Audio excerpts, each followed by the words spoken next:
ರಾಜೀವ್ ಗೌಡಗೆ ಸಂಕಷ್ಟ ತಂದಿಟ್ಟ cult banner fight. Banner ಏನೋ ಬಿಚ್ಚಿದಿರಿ ಅಂತಂದ್ರೆ ಬಂದ್ ಬೆಂಕಿ ಹಚ್ಚಿಸ್ಬಿಡ್ತೀನಿ ಅಷ್ಟೇ. ಪೌರಾಯುಕ್ತೆ ಮಾಸ್ಟರ್ ಸ್ಟ್ರೋಕ್ಗೆ ಕಾಂಗ್ರೆಸ್ ನಾಯಕ ಕಣ್ಮರಿ. ಬ್ಯಾನರ್ ಕಿತ್ತಿಲ್ಲ ಸರ್, ತೆಗ್ಬಿಟ್ಟದು ಆಫೀಸಲ್ಲಿ ಇಟ್ಟಿದ್ದಾರೆ. ಕ್ಷಮೆ ಕೇಳಿದ್ರು ನೋ ಯೂಸ್, ಸಾರಿ ಅಂದ್ರು ಡೋಂಟ್ ಕೇರ್. ನನ್ನ ಸೋದ್ದೇಶದಿಂದ ಯಾವತ್ತೂ ಒಂದಿಲ್ಲ. ಅದು ಮಾತು ಬಂದು ಏನೇ ಅಂದಿದ್ರು ಕೂಡ ತಪ್ಪ ನೋವಾಗಿದ್ರೆ ನಾನು ಅದು ಕ್ಷಮೆ ಕೇಳ್ತಿದ್ದೀನಿ. ಸರ್ ನೀವು ಹಂಗೆಲ್ಲ ಮಾತಾಡಬೇಡಿ, ಅದ್ ನಮ್ಮ ಎಂಪ್ಲಾಯೀಸ್. ರಾಜೀವ್ ಗೌಡ ಬಂಧನಕ್ಕೆ ಸಿಎಂ ಖಡಕ್ ಸೂಚನೆ. ಅವರು ತಲೆ ಮಾಡಿಸ್ಕೊಂಡಿದ್ದಾನೆ. ನಮ್ಮ ಪಾರ್ಟಿಯವರಾಗಲಿ ಯಾವ ಪಾರ್ಟಿಯವರಾಗಲಿ ಕಾನೂನು ಪ್ರಕಾರವಾಗಿ ಕ್ರಮ ತಗೊಳ್ಳಿ ಅಂತ ಹೇಳಿದ್ದೀನಿ. ಶಿಡ್ಲಘಟ್ಟದ ನಗರಸಭೆ ಪೌರಾಯುಕ್ತೆ ಅಮೃತ ಗೌಡ ಅವರಿಗೆ ಫೋನ್ ಮೂಲಕ ಅವಾಚ್ಯ ಪದಗಳನ್ನು ಬಳಸಿ ನಿಂದಿಸಿರುವ ಕಾಂಗ್ರೆಸ್ ಮುಖಂಡ ರಾಜೀವ್ ಗೌಡ ಈ ವಿರುದ್ಧ ಈಗಾಗಲೇ ರಾಜ್ಯಾದ್ಯಂತ ಸಾಕಷ್ಟು ಆಕ್ರೋಶ ವ್ಯಕ್ತವಾಗ್ತಾ ಇದೆ. ರಾಜೀವ್ ಗೌಡ ಬಂಧನಕ್ಕೆ ರಾಜಕೀಯ ಪಕ್ಷಗಳು ಒತ್ತಾಯವನ್ನು ಮಾಡ್ತಾ ಇದ್ದಾವೆ. ರಾಜ್ಯ ಸರ್ಕಾರದ ನಡೆಯನ್ನು ಇದರಲ್ಲಿ ಟೀಕಿಸುತ್ತವೆ. ರಾಜ್ಯ ಸರ್ಕಾರವೇ ರಕ್ಷಣೆ ಮಾಡ್ತಾ ಇದೆ ಅನ್ನೋ ಆರೋಪಗಳನ್ನು ಬಿಜೆಪಿ JDS ಪಕ್ಷಗಳು ಮಾಡ್ತಾ ಇರುವಂಥದ್ದು.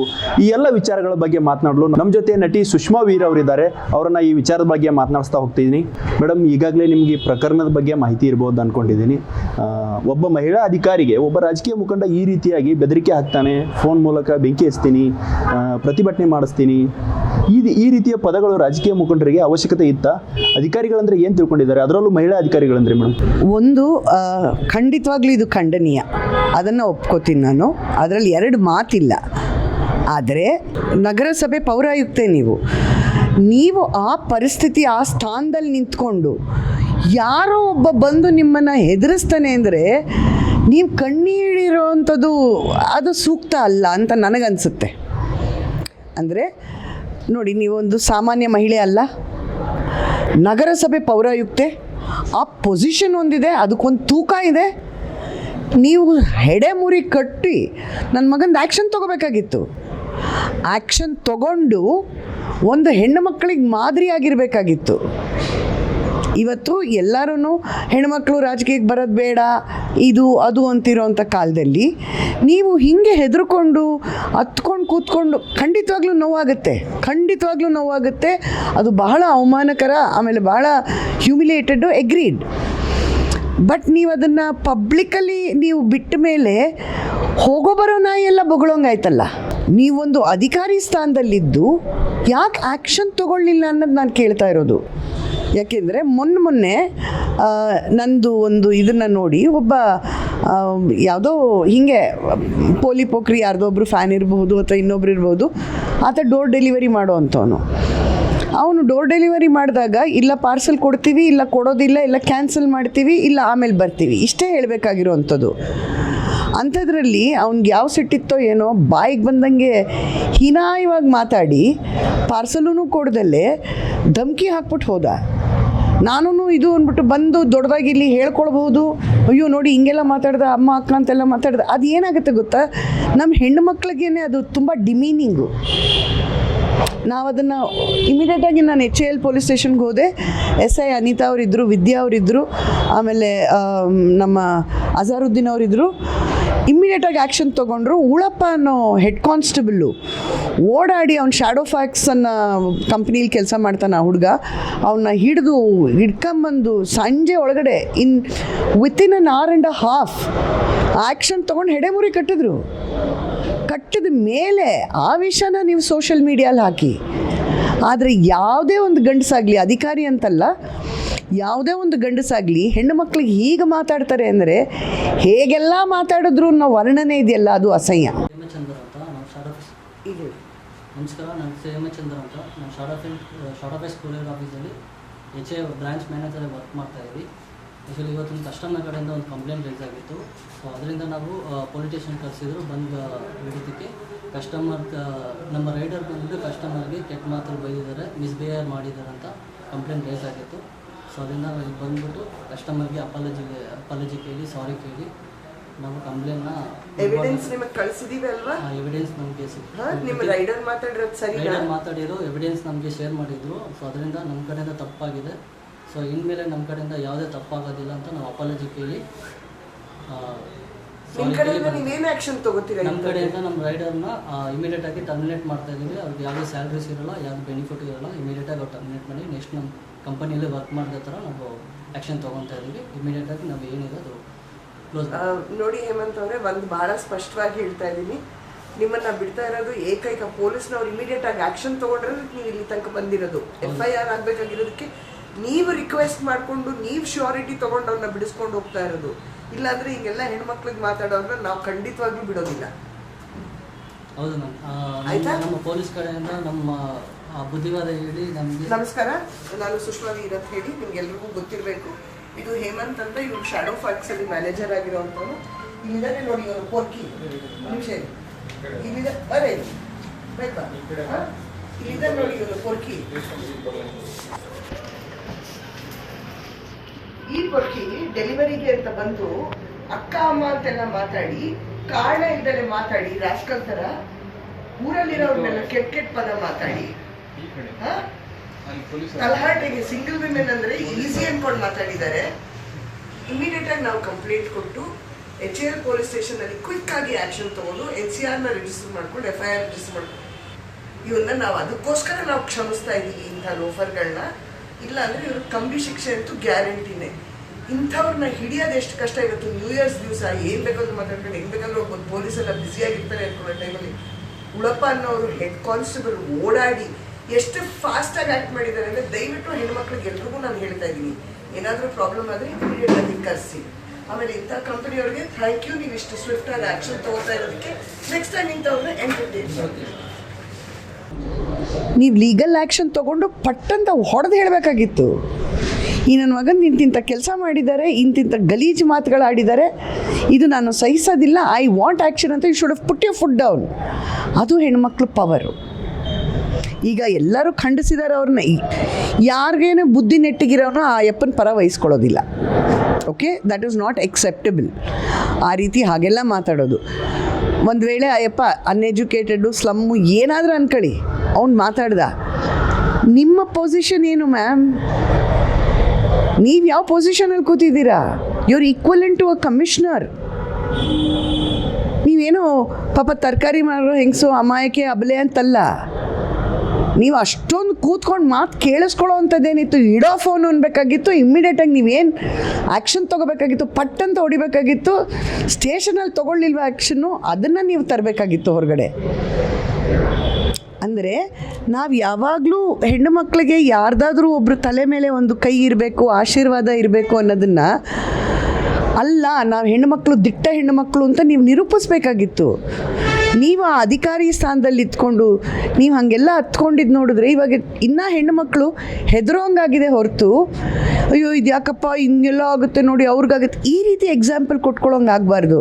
ನೋಡಿ ಅವಳು ಹೆಂಗೆ ಬಾರಿಸಿದ್ರು ಅನ್ನೋದಿರಬೇಕೇ ಹೊರತು, ಈಗ ನಾವು SI ಅನಿತಾ ಅವ್ರ ಬಗ್ಗೆ ಮಾತಾಡ್ತೀವಲ್ಲ, ನೋಡಿ ಆ ಹೆಣ್ಮಗುನ, ಎಂಥ ದಿಟ್ಟ ಹೆಣ್ಣುಮಗು ಅದು. ಯಾರಾದರೂ ಹೆದರ್ಸಿದ್ರೆ ಹೆದರೋ ಅಂಥದ್ದಲ್ಲ, ಯಾಕೆ ಏನು ಅಂತ ಕೇಳಿ ಕಾನೂನುಬದ್ಧವಾಗಿ ತೊಗೋಬೇಕು ಆ್ಯಕ್ಷನ್ನು. ತೊಗೋಬೇಡಿ ಅಂತ ನಾನು ಹೇಳ್ತಿಲ್ಲ, ತೊಗೋಬೇಕು. ತೊಗೊಂಡು ಒಂದು ಎಕ್ಸಾಂಪಲ್ ಸೆಟ್ ಮಾಡಬೇಕು.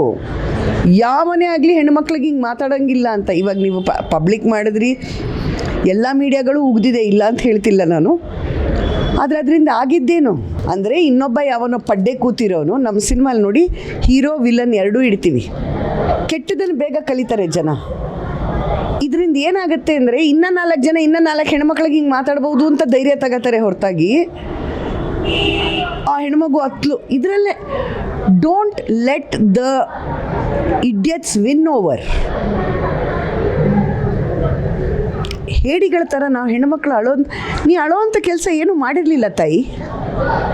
ನಿನ್ನ ಡ್ಯೂಟಿ ನೀ ಮಾಡಿದ್ದೆ, ಅಲ್ಲೇನೋ ಪಬ್ಲಿಕ್ ಕಂಪ್ಲೇಂಟ್ ಕೊಟ್ಟಿತ್ತು, ನೀನು ಅದನ್ನು ತೆಗ್ಸಿದ್ದೆ. ನಿನ್ನ ಡ್ಯೂಟಿ ನೀ ಕರೆಕ್ಟಾಗಿ ಮಾಡಿದ್ದೆ ಅಂದರೆ, ಹೋಗೋ ಬರೋ ದಾಸಯ್ಯ ಯಾರೋ ಏನೋ ಹೇಳಿದ್ರು ಅಂದ್ಬಿಟ್ಟು ನೀವು ಎಜುಕೇಟೆಡ್ ಆಗಿದ್ದು ನೀವು ಲೀಗಲಾಗಿ ಆ್ಯಕ್ಷನ್ ಯಾಕೆ ತೊಗೊಳ್ಳಿಲ್ಲ ಅನ್ನೋದಷ್ಟೇ ನನ್ನ ಪ್ರಶ್ನೆ. ತೊಗೋಬೇಕಾಗಿತ್ತಲ್ವಾ? ನಿಮ್ಮ ಪೊಸಿಷನಲ್ಲಿ ಯಾರಾದರೂ ಅವರೊಬ್ಬರು ಹಾಕಿಸ್ಕೊಳ್ಳಲ್ಲ ಕೇಸ್ ಅಂದಿದ್ರೆ ಆ ಪೊಲೀಸ್ನವ್ರನ್ನೂ ಸೇರಿಸಿ ನೀವು ತರಾಟೆಗೆ ತಗೋಬೇಕಾಗಿತ್ತು. ಅದು ಮಾಡ್ದಲ್ಲೇ ಇದು ಮಾಡೋದಿದೆಯಲ್ಲ, ದಿಸ್ ಇಸ್ ನಾಟ್ ಎಕ್ಸೆಪ್ಟಬಲ್. ಒಂದು ಹೆಣ್ಣು ಮಗುಗೆ ಯಾರೋ ಏನೋ ಅಂದ, ಅದು ಯಾವುದೋ ಒಂದು ಕ್ಷುಲ್ಲಕ ಬ್ಯಾನರ್ ವಿಷಯಕ್ಕೆ. ಅಂದರೆ ನಿಮ್ಮ ವ್ಯಕ್ತಿತ್ವನ ಅವ್ನು 4 ಪದಗಳಲ್ಲಿ ಅಳೆದ್ಬಿಡ್ತಾನ. ನೀನು ಯಾರೋ ನನ್ನ ಅಳಿಯಕ್ಕೆ ಅನ್ನೋದಿರಬೇಕೇ ಹೊರತು 4 ಜನ ಹೆಣ್ಮಕ್ಳಿಗೆ ಯಾರು ಬಂದ್ರೂ ನನ್ನ ಡ್ಯೂಟಿ ಕರೆಕ್ಟಾಗಿ ಮಾಡಿದ್ದೀನಿ ಅಂತ ನೀವು ಒಂದು ಇನ್ಸ್ಪೈರ್ ಆಗಬೇಕೇ ಹೊರತು ನೀವು ಹಂಗೆ ಹತ್ಕೊಂಡು ಸೋಲ್ಬಾರ್ದು ತಾಯಿ. ನಾ ಹೇಳೋದದು. ಏಕೆಂದರೆ ಇದು ಫಸ್ಟು ಮೀಡಿಯಾಗೆ ಬಂದು ಆಮೇಲೆ ಇದಾಗ್ತಾ ಇದೆ ಅಂದರೆ ಯಾಕೆ ಮೀಡಿಯಾಗೆ ಬರಬಾರ್ದು ಅಂತ ನಾನು ಹೇಳ್ತಿಲ್ಲ. ಆ್ಯಕ್ಷನ್ ತೊಗೊಂಡು ನೀವು ಏನು ಆ್ಯಕ್ಷನ್ ತೊಗೊಂಡಿದ್ದೀರಿ, ಹೆಂಗೆಲ್ಲ ಅವ್ರನ್ನ ಓಡಾಡಿಸ್ಕೊಂಡು ಹೊಡಿತಿದ್ದೀರಿ, ಇದೆಲ್ಲ ಮೀಡಿಯಾಗೆ ಬರಬೇಕಾಗಿತ್ತು. ನೀವು ಇಷ್ಟೊಂದೆಲ್ಲ ಮಾತಾಡಿರೋದು ಅವ್ರು ಇವಾಗ ತಲೆ ಮರೆಸ್ಕೊಂಡಿದ್ದಾರೆ ಅಂತ ನೀವು ಹೇಳ್ತಾ ಇದ್ದೀರಾ, ಕೈಗೆ ಸಿಗ್ತಾ ಇಲ್ಲ ಅಂತ ಹೇಳ್ತಾ ಇದ್ದೀರಾ. ಏನು ಪ್ರಯೋಜನ? ಕಳ್ಳನ ಹಿಡಿಯೋಕ್ಕೆ ಮುಂಚೆ ಕಳ್ಳ ಕಳ್ಳ ಕಳ್ಳ ಕಳ್ಳ ಅಂದ್ಬಿಟ್ರೆ ಓಡೋಗ್ತಾರೆ ಅವರು. ಆ್ಯಕ್ಷನ್ ತೊಗೋಬೇಕಾಗಿತ್ತಲ್ಲ ನೀವು. ನಿಮ್ಗೆ ಯಾರು ಬೆಂಬಲ ಬೇಕಿತ್ತಮ್ಮ? ನೀವು ಒಂದು ಹೆಣ್ಣು ಇವತ್ತಿನ ದಿನ ಸೊಸೈಟಿಲೇ ನಿಮಗೆ 50% ಇದು ಕೊಟ್ಟಿದ್ದಾರೆ ಅಂದಮೇಲೆ ಹೆಣ್ಣಿಗಿರೋ ಅಷ್ಟು ಬೆಲೆನ ನೀವು ಯಾಕೆ ಎನ್ಕ್ಯಾಶ್ ಮಾಡ್ಕೊಳ್ಳಿಲ್ಲ? Being educated women, your an officer. ನಮ್ಗೆ ಎಷ್ಟು ಹೆಮ್ಮೆ ನಿಮ್ಮನ್ನೆಲ್ಲ ಆ ಪೊಸಿಷನಲ್ಲಿ ನೋಡೋಕ್ಕೆ ಅಲ್ವಾ? ಸರಿ ಮೇಡಮ್, ಈಗ ಇದೇ ವಿಚಾರಕ್ಕೆ ನೀವು ಹೇಳಿದ್ರಿ, ಈಗ ಬುದ್ಧಿ ಇರೋರು ಇದನ್ನು ಯಾರೂ ಸಮರ್ಥನೆ ಮಾಡ್ಕೊಳ್ಳಲ್ಲ ಅಂತ. ಸೊ ಆದರೂ ಒಬ್ಬ ಮಹಿಳಾ ಅಧಿಕಾರಿಯಾಗಿ ಒಂದು ಸಂವಿಧಾನಿಕ ಸರ್ಕಾರದ ಚೌಕಟ್ಟಿನಲ್ಲಿ ಕೆಲಸ ಮಾಡಬೇಕಾಗುತ್ತೆ. ಸೊ ರಾಜಕೀಯ ವ್ಯಕ್ತಿಗಳನ್ನು ಎದುರಾಕೊಂಡ್ರೆ ಮುಂದೆ ಏನೋ ಸಮಸ್ಯೆ ಆಗ್ಬೋದು ಅನ್ನೋ ನಿಟ್ಟಿನಲ್ಲಿ ಎಲ್ಲೋ ಒಂದು ಕಡೆ ಅವರು ಆ ರೀತಿ ಕ್ರಮಕ್ಕೆ ಮುಂದಾಗಲಿಲ್ವಾ? ಏನು ಅನಿಸ್ಬೋದು? ಅದನ್ನು ಅವ್ರನ್ನ ನೀವು ಕೇಳಬೇಕು. ಯಾಕೆಂದರೆ ನೀವೊಂದು ದಿಟ್ಟವಾಗಿ ಆ್ಯಕ್ಷನ್ ತೊಗೊಂಡ್ರೆ ಕೆಲವರು ತೊಂದರೆ ಮಾಡೋರು ಇದ್ದಾರೆ, ಆದರೆ ಕೆಲವರು ಭೇಷ್ ಅಂತ ಬೆಂತಟ್ಟೋರು ಇದ್ದಾರೆ. ನೀವು ಯಾರ ಪರ ಅನ್ನೋದನ್ನು ನೀವು ಅರ್ಥ ಮಾಡ್ಕೋಬೇಕಾಗಿತ್ತು. ನಿಮಗೆ ಎಂಥವ್ರ ಬೆಂಬಲ ಬೇಕಿದೆ ಅನ್ನೋದು ನೀವು ಅರ್ಥ ಮಾಡ್ಕೋಬೇಕಾಗಿತ್ತು. ಒಂದು ಹೆಣ್ಣು ಮಗುಗೆ ಬೇಕಾಗಿರೋದು ಸಿಂಪತಿ ಅಲ್ಲ, ರೈಟ್ಸ್. ಈಕ್ವಾಲಿಟಿ ಅಂತೀರಾ, ಕ್ರೈಯಿಂಗ್ ಇಸ್ ನಾಟ್ ಈಕ್ವಾಲಿಟಿ. ತಗೊಳ್ಳಿ ತರಾಟೆಗೆ, ದ್ಯಾಟ್ ಈಸ್ ಈಕ್ವಾಲಿಟಿ. ನಾ ಹೇಳೋದು, ಇವಾಗ ನೀವು ಯಾರೇ ಆಗಲಿ ಒಂದು ಪಾಲಿಟಿಕ್ಸಿಗೆ ಬರ್ತೀರಾ, ಸಿನಿಮಾಗೆ ಬರ್ತೀರಾ ಅಂದರೆ ಬಿಡಪ್ಪ ಅದು ಹೆಣ್ಮಕ್ಳಿಗಲ್ಲ. ಏನಕ್ಕೆ ಹೆಣ್ಮಕ್ಳಿಗಲ್ಲ? ಎಷ್ಟು ಜನ ಹೆಣ್ಮಕ್ಳು ಆ ಪೊಸಿಷನಲ್ಲಿ ಕೂತ್ಕೊಳ್ಳೋಕೆ ಸಾಧ್ಯ? ಕೂತಿದ್ದೀರಾ ನೀವು, you sitting in that position. ಯಾರು ಮೆಹರ್ಬಾನಿ ಬೇಕಿತ್ತು? ಲೀಗಲಾಗಿ ಆ್ಯಕ್ಷನ್ ತೊಗೋಬೇಕಾಗಿತ್ತು. ಅಂದರೆ ಸೊ ನಿಮಗೆ ಬೇರೆಯವ್ರದ್ದು ಒತ್ತಡ ಬೀಳುತ್ತದೆ, ಇವಾಗ ಬರಲ್ವಾ ಒತ್ತಡ? ಈಗೂ ಬರುತ್ತೆ ತಾನೇ. ಈಗಲೂ 50 ಜನ ನಿಮ್ಮ ಪರ ಇದ್ದಾರೆ, 50 ಜನ ನಿಮ್ಮ ವಿರೋಧ ಇದ್ದಾರೆ. ಆಗ್ಲೂ ಹಾಗೆ ಆಗಿರೋದು ಅಲ್ವಪ್ಪ? ಆಗ್ಲೂ ಹಾಗೆ ಆಗಿರೋದು. ಸೊ ನೀವು ಏನು ಮಾಡಬೇಕು, whether you are on the right track or whether ನೀವು ಕನ್ವೀನಿಯನ್ಸಿಗೆ ತಕ್ಕಂತೆ ಸರಿ ತಪ್ಪು ಅನ್ನೋದು ಮಾತಾಡ್ತೀರಾ ಅನ್ನೋದು ಮುಖ್ಯ ಆಗುತ್ತೆ ಅಲ್ವಾ? ನಾನು ಯಾವುದೇ ಕಡೆ ಇದ್ರೂ ಎಕ್ಸಾಂಪಲು, ಅವಳಪ್ಪ ಒಂದು ಹೆಡ್ ಕಾನ್ಸ್ಟೇಬಲ್ ಅವರು, ಆದರೆ ಎಷ್ಟು ಚೆನ್ನಾಗಿ ಅವ್ರ ಏರಿಯಾನ ತಿಳ್ಕೊಂಡಿದ್ದಾರೆ ಅಂದರೆ, ನಾವೊಂದು ಕಂಪ್ಲೇಂಟ್ ಕೊಟ್ಟ ತಕ್ಷಣ ಅಲ್ಲಿ ಹೋಗಿ ಕೂತ್ಕೊಂಡು ನನಗೆ ಇದ್ರ ಬಗ್ಗೆ ಆ್ಯಕ್ಷನ್ ಬೇಕು ಅಂತ NCR ಹಾಕಿದ ತಕ್ಷಣವೇ ಅವ್ರು ಓಡಾಡೋರು ಕೆಲಸ ಮಾಡ್ತಾರೆ. ನೀವೆಲ್ಲೋ ಕೂತ್ಕೊಂಡು ಫೋನ್ ಮಾಡೋದು, ಮಾಡಿ ಅನ್ನೋದು, ಅಳೋದು ಯಾಕೆ?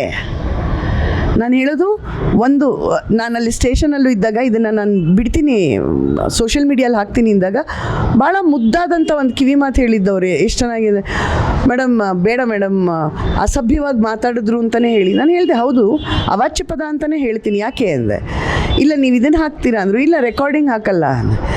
ಹಾಂ, ಯಾಕೆ ಹೇಳಿದೆ ಅಂದರೆ ಮೇಡಮ್, ಇವತ್ತು ಅವನು ಯಾರೋ ಮಾತಾಡಿದ್ದಾನೆ, ನಾಳೆ ಇನ್ಯಾವುದೋ ನಾಯಿ ಇನ್ನೊಂದು ಮುಖವಾಡ ಹಾಕೊಂಡು ಮಾತಾಡುತ್ತೆ. ಒಂದು ಹೆಣ್ಣು ಬಗ್ಗೆ ಅಷ್ಟು ಕೇವಲವಾಗಿ ಮಾತಾಡೋ ಪದಗಳನ್ನೇ ನಾವು ಹಾಕಬಾರ್ದು ಮೇಡಮ್ ಅದನ್ನು ಅಂದರು. I said that is correct. ಆದರೆ ನಾನು ನಿಮಗೆ ಮುಚ್ಚಿಡಿ ಅಂತ ಹೇಳ್ತಿಲ್ಲ. ಆ್ಯಕ್ಷನ್ ತೊಗೊಳ್ಳಿ, ಎಲ್ಲಿ ತೋರಿಸ್ಬೇಕೋ ಅಲ್ಲಿ ತೋರಿಸಿ, ಅವ್ರನ್ನ ಆ್ಯಕ್ಷನ್ ತೊಗೊಂಡ್ಮೇಲೆ ಟೇಕ್ ಹಿಮ್ ಟು ಟಾಸ್ಕ್ ಅನ್ನೋದಷ್ಟೇ ನಾನು ಹೇಳ್ತಾ ಇರೋದು. ಮೇಡಮ್, ಈಗ ಫೈನಲ್ ಆಗಿ ಈ ವಿಚಾರದ ಬಗ್ಗೆ ಸರ್ಕಾರಕ್ಕಾಗಲಿ ಪೊಲೀಸ್ ಇಲಾಖೆಗಾಗಲಿ ಏನು ಒತ್ತಾಯ ಮಾಡ್ತೀರಿ ಮೇಡಮ್ ನೀವೀಗ? ನೋಡಿ, ನಮ್ಮ ಸ್ನೇಹಿತರು ಹೇಳಿದಂಗೆ ಈ ಬ್ಯಾನರು, ಈ ಪ್ರಚಾರದಿಂದ ಎಲ್ಲ ಏಳಿಗೆ ಆಗಲ್ಲ. ಕೆಲಸ ಮಾಡಿದ್ರೆ ಏಳಿಗೆ ಆಗುತ್ತೆ. ರಾಜಕೀಯನೇ ಆಗಬಹುದು, ಇನ್ನೊಂದೇ ಆಗಬಹುದು. ನಾನು ಹೇಳೋದು, ಈ ರೀತಿ ಮಾತಾಡೋರನ್ನ ಹೆಣ್ಣುಮಕ್ಕಳು ಹೆದರ್ದಲ್ಲೇ ಧೈರ್ಯವಾಗಿ ನಿಂತ್ಕೊಂಡು ಫೇಸ್ ಮಾಡಿ. Everything is not a cake walk. ಎಲ್ಲನೂ ಕೇಕ್ ವಾಕ್ ಆಗಲ್ಲ. ನೀವು ಹಿಂಗೆ ಮಾಡಿದ್ರೂ ನಿಮ್ಮನ್ನು 50% ವಿರೋಧಿಸ್ತಾರೆ, ಹಂಗೆ ಮಾಡಿದ್ರೂ 50% ವಿರೋಧಿಸ್ತಾರೆ. So you just choose what is correct. ಒಂದು. ಎರಡನೇದು, ನೀವು ಬರೀ ನಾನು ಬ್ಯಾನರ್ ಹಾಕೊಂಡು ಪ್ರಚಾರ ಮಾಡ್ಕೊತೀನಿ, ಅದರಿಂದ ಪ್ರಚಾರ ಆಗುತ್ತೆ, ಅದರಿಂದ ಪಬ್ಲಿಸಿಟಿ ಸಿಕ್ಬಿಡುತ್ತೆ, ಅದರಿಂದ ಓಟ್ ಹಾಕ್ತಾರೆ ಅಂದರೆ ಅಲ್ಲ, ಕೆಲಸ ಮಾಡಬೇಕು. ನೀವು ಕೆಲಸ ಮಾಡಿಬಿಟ್ರೆ ನೀವು ಬ್ಯಾನರ್ ಹಾಕ್ದಲೇ ಇರಲಿ, ಈಗ ಬಿಡಪ್ಪ ನಮ್ಮ ಗುರು ಅವ್ರು ಏನು ಪ್ರಚಾರನೇ ತಗೊಂಡಿಲ್ಲ, ಎಷ್ಟು ಕೆಲಸ ಮಾಡಿದಾರೆ ಗೊತ್ತಾ ಅಂತ ನಿಮ್ಮ ಪ್ರಜೆಗಳೇ ಹೇಳ್ತಾರೆ. ಆಮೇಲೆ ಇನ್ನೊಂದೇನು ಅಂದರೆ, ಇದು ರಾಜಕೀಯವಾಗಿದ್ದಿದ್ದು ಬ್ಯಾನರ್ ಅಲ್ವಾ, ಇದು ಸಿನಿಮಾಗೆ ಸಂಬಂಧಪಟ್ಟಿದ್ದ ಬ್ಯಾನರು ಅಲ್ವಾ. ಸಿನಿಮಾಗೂ ನಿಮಗೂ ಏನು ಸಂಬಂಧ? ನೀವು ಮಂತ್ರಿ ಮಗನ ಬ್ಯಾನರ್ ಆಗಿರಲಿ, ಅವ್ರು ಹೇಳ್ಕೊಟ್ರೆ ನಿಮಗೆ ಜಮೀರ್ ಅಹ್ಮದ್ ಹಿಂಗೆ ಹೋಗಿ ಮಾಡಿ ಅಂತ? ಇಲ್ಲವಲ್ಲ. ಅವ್ರಿಗೆ ಯಾರು ಏನು ಕಿವಿ ತುಂಬಿದಾರೋ, ಆಯಪ್ಪ ಏನು ಮಾತಾಡಿದಾನೋ, ನಾನು ಹೇಳೋದು ಏನೇ ಆಗಲಿ, ಇವತ್ತು ನಿಮಗೆ ಒಂದು ದೇರ್ ಆರ್ ಸರ್ಟನ್ ರೂಲ್ಸ್, ನೀವು ಅದನ್ನು ರೈಟಿಂಗಲ್ಲೇ ಕೊಡಬೇಕು ಅಂತ. ಇಲ್ಲಿ ನಮ್ಮ ಜಗದೀಶ್ ಚಂದ್ರ ಅವರು ಹಿಂದೆ ಮುಂದೆ ಎಲ್ಲ ಓಡಾಡಿ ಆ ಬ್ಯಾನರ್ಗೆ ಪರ್ಮಿಷನ್ ತಗೊಂಬಂದು ದಿನ ರಾತ್ರಿ ಸರ್ಕಸ್ ಮಾಡಿ ಸಿಗಲಿಲ್ವ ಬ್ಯಾನರ್, ಆ ಪ್ರೋಗ್ರಾಮೇ ಕ್ಯಾನ್ಸಲ್ ಮಾಡಿಬಿಡ್ತಾನೆ ಪುಣ್ಯಾತ್ಮ. ಅಂದರೆ ರೂಲ್ಸ್ ಇರೋದು ಏನಕ್ಕೆ? ಅನಾಹುತಗಳು ಆಗ್ದಲೇ ಇರಲಿ ಅಂತಲ್ವಾ. ಲಾ ಇರೋದೇನಕ್ಕೆ? ಕ್ರಮ ತಗೊಂಡಾಗ ಆ ಭಯ ಇರಬೇಕು ಅಂತ. ನೀವು ಲಾ ಪ್ರಕಾರ ಕ್ರಮನೇ ತಗೊಳ್ದಲ್ಲೇ ಎಲ್ಲನೂ ಶಾರ್ಟ್ಕಟ್ ಯೂಸ್ ಮಾಡಿಬಿಟ್ಟು ಕ್ಷಣಿಕ ಗೆಲುವು, ಕ್ಷಣಿಕ ಇದು ಅಂದರೆ that is not a full time problem solving. ಇವಾಗ ಯಾರನ್ನೋ ಒಬ್ಬರನ್ನ ಕರೆಸಿ ಧಮಕಿ ಹಾಕೋದಿದೆಯಲ್ಲ, ಅದು 2 ನಿಮಿಷದ ಮಾತು. ಬಟ್ ಲೀಗಲಾಗಿ ತೊಂದರೆ ಆಗುತ್ತೆ ನೋಡಿ, ಅದು ಲೈಫ್ ಲಾಂಗ್ ಉಳಿಯುತ್ತೆ. ಇನ್ನೊಂದ್ಸತಿ ಬೇಡಪ್ಪ ಸವಾಸ, ನನ್ನ ಮಗನ ಕೋರ್ಟ್ಗೆ ಓಡಾಡಿ ಸಾಕಾಗೋಯ್ತು ನನಗೆ ಅಯ್ಯೋ ಅನ್ನೋದಿದೆಯಲ್ಲ, ಆ ಭಯ ಬರಲಿಲ್ಲ ಅಂದರೆ ಇದು ಸರಿ ಹೋಗಲ್ಲ. So it is important. ನೋಡಿ, ಎಲ್ಲರೂ ಬ್ಯಾನರ್ ಹಾಕೊಂಡವರೆಲ್ಲ ಕೆಲಸ ಮಾಡಿದ್ದಾರೆ ಅಂತಲ್ಲ, ಪ್ರಚಾರ ತಗೊಂಡವರೆಲ್ಲ ತುಂಬ ಕೆಲಸ ಮಾಡಿ ಓಹೋ ಅನ್ನಿಸ್ಕೊಂಡಿದ್ದಾರೆ ಅಂತಲ್ಲ ಅಲ್ವಾ. ಕೆಲಸ ಮಾಡಿ, ಸೇವೆ ಮಾಡಿ, ಚೇಂಜ್ ಆಗ್ತಾ ಇದೆ. ಎಷ್ಟೊಂದು ಮುಂದುವರೆದು ಬಿಟ್ಟಿದ್ದೀವಿ. We are in 21st century ಅಂತ ಮಾತಿಗೆ ಹೇಳ್ಕೊತೀವಿ. Why isn't your service? 21st centuryಲಿ ಒಂದು ಹೆಣ್ಣು ಮಗು ಒಂದು ಅಧಿಕಾರಿ ಸ್ಥಾನದಲ್ಲಿ ಇತ್ಕೊಂಡು ಯಾವುದೋ ಹೋಗೋ ತುಚ್ಛ ಬರೋ ಯಾವುದೋ ಒಂದು ಬೀದಿ ನಾಯಿ ಬೊಗಳ್ತು ಅಂತ ನೀನು ಕಣ್ಣೀರು ಹಾಕೋದು ಉಂಟಾ ತಾಯಿ? ಅದು 21st century women. You should have inspired women. ಅಂದರೆ ನೀವು ಮಾಡಿದ್ದು ತಪ್ಪು, ನಿಮಗಾಗಿರೋ ನೋವಿಗೆ ನಿಜವಾಗ್ಲೂ ನಮ್ಮ ಎಲ್ಲರ ಹೃದಯನೂ ಮಿಡಿಯುತ್ತೆ. ನಾನು ಹೇಳ್ದಂಗೆ ಯಾವನೋ ಹುಚ್ಚು ನನ್ನ ಮಗ ಇರಬೇಕು ಅವನ್ನ ಸಪೋರ್ಟ್ ಮಾಡೋದಕ್ಕೆ ಬುದ್ಧಿ ಇರೋರು. ಆದರೆ ಎವ್ರಿ ಎಜುಕೇಟೆಡ್, ಎವ್ರಿ ಅನ್ಎಜುಕೇಟೆಡ್, ನಿಮ್ಗಾಗಿರೋ ನೋವು, ನಿಮ್ಗಾಗಿರೋ ಅವಮಾನ ಅರ್ಥ ಆಗುತ್ತೆ. ಆಲ್ಸೋ ಅದ್ರ ಜೊತೆ ನೀವು ಇನ್ಸ್ಪೈರ್ ಮಾಡಬೇಕಾಗಿತ್ತು 4 ಜನ ಹೆಣ್ಣುಮಕ್ಳಿಗೆ. ಈಗ ನೀವು ಕಣ್ಣೀರು ಹಾಕಿ ಬೇಜಾರು ಮಾಡ್ಕೊಂಡಿದ್ದು ಹೇಗಾಗೋಯ್ತು ಅಂದರೆ, 4 ಜನ ಹೆಣ್ಮಕ್ಳು ನೋಡು ಅಂಥವ್ರಿಗೆ ಹಂಗೆ ಮಾಡಿಬಿಟ್ರು, ನಾವು ಕಾಮನ್ ಜನ, ನಮಗಿನ್ನೇನಾಗುತ್ತೆ, ಆಹಾ ಧೈರ್ಯ ತೊಗೊಳ್ಳಿ. ಕಷ್ಟ ಆಗುತ್ತೆ ನಮಗೂ, ಹೆಣ್ಮಕ್ಳಿಗೆ ಕಷ್ಟ ಇದೆ, ಇಲ್ಲ ಅಂತಲ್ಲ. ಆ ಕಷ್ಟನ ಎಂತೆಂಥ ಕಷ್ಟನೂ ನಾವು ಒಂದು ಮಗು ಹೆತ್ತೋ ಕಷ್ಟನೇ ಆ ಹೆಣ್ಮಗು ತಡೆಯುತ್ತೆ, ಹೆರಿಗೆ ನೋವೇ ತಡೆಯುತ್ತೆ ಹೆಣ್ಮಕ್ಳು. ಈ ಕ್ಷಣಿಕ ನೋವಿಗೆ ತಲೆಬಾಗಿ ಸೋಲ್ಬೇಡಿ, ಇನ್ಸ್ಪೈರ್ ಮಾಡಿ. ನಿಮ್ಮ ಮುಂದಿನ ಹೆಣ್ಣು ಮಕ್ಕಳಿನ ಪೀಳಿಗೆಗೆ ಇನ್ಸ್ಪೈರ್ ಮಾಡಿ. Be strong, fight it out legally, lawful ಆಗಿ. ಅಂದರೆ ನೀವು ಆ್ಯಕ್ಷನ್ ತೊಗೊಂಡಿದ್ದಿದ್ರೆ ಇಷ್ಟೊತ್ತಿಗೆ ಏನು ನಡೆದಿರೋ ಕತೆ ಬೇರೆ ಅಲ್ವಾ. ಈಗ ಅಂತೆ ಬುಂತೆ ಶುರುವಾಯಿತು. ನೀವು ಆ್ಯಕ್ಷನ್ ತೊಗೊಂಡು ಆ ಆ್ಯಕ್ಷನ್ನ ನೀವು ಬಹಿರಂಗ ಪಡಿಸ್ಬೇಕಾಗಿತ್ತು. ನಾವೆಲ್ಲ ಏನು ಮಾಡ್ತೀವಿ ಗೊತ್ತಾ, ದೊಡ್ಡದಾಗಿ ಗಲಾಟೆ ಎಬ್ಬಿಸಿದಾಗ ಪರ ವಿರೋಧಗಳು ಶುರುವಾಗ್ಬಿಡ್ತವೆ ಅಲ್ವಾ. ಈಗ ಅದರಲ್ಲಿ ನೀವು ಎಲ್ಲೋ ಅಳಿಸೋಗ್ತೀರಾ, ನೀವು ಎಲ್ಲೋ ಸಿಗಾಕೋತೀರಾ. ಯಾವುದೋ ಒತ್ತಡಕ್ಕೆ ತಪ್ಪಿಸ್ಕೊಳಕ್ಕೆ ಹೋಗಿ ಇನ್ಯಾವುದೋ ಪ್ರಜಾ ಒತ್ತಡಕ್ಕೆ ತೆಗುತ್ತೆ. ನಿಮಗೆ ಯಾವ ಒತ್ತಡ ಇರಲಿ, ಪ್ರಜಾ ಒತ್ತಡಕ್ಕಿಂತ ದೊಡ್ಡದು ಯಾವುದೂ ಇಲ್ಲ. You are there as a government servant. You are public people serving. Your position is serving public, not politicians. ಜ್ಞಾಪಕ ಇಟ್ಕೊಳ್ಳಿ. ಸೊ ಹೆಣ್ಮಕ್ಳಾದವರು ಧೈರ್ಯದಿಂದ ಮುನ್ನೋಗಬೇಕು, ಸ್ಫೂರ್ತಿಯಾಗಿ ಸಮಾಜಕ್ಕೆ ಮಾದರಿ ಆಗಬೇಕು. ಅಧಿಕಾರಿಗಳು ಸಹ ಅಂದರೆ ಮಹಿಳಾ ಅಧಿಕಾರಿಗಳು ಸಹ ಈ ನಿಟ್ಟಿನಲ್ಲಿ ಜಾಗೃತಿಯನ್ನು ವಹಿಸಬೇಕು ಅನ್ನೋ ನಟಿ ಸುಷ್ಮಾ ವೀರ್ ಅವರು ಕಿವಿ ಮಾತನ್ನು ಹೇಳಿರುವಂಥದ್ದು. ವಿಡಿಯೋ ಜರ್ನಲಿಸ್ಟ್ ಅರುಣ್ ಜೊತೆ ಪ್ರಹ್ಲಾದ್, ಪ್ರತಿಧ್ವನಿ ನ್ಯೂಸ್, ಬೆಂಗಳೂರು. ಹೆಚ್ಚಿನ ವಿಡಿಯೋಗಳಿಗೆ ಪ್ರತಿಧ್ವನಿ ಯೂಟ್ಯೂಬ್ ಚಾನೆಲ್ ಸಬ್ಸ್ಕ್ರೈಬ್ ಮಾಡಿ, ಬೆಲ್ ಐಕಾನ್ ಕ್ಲಿಕ್ ಮಾಡಿ.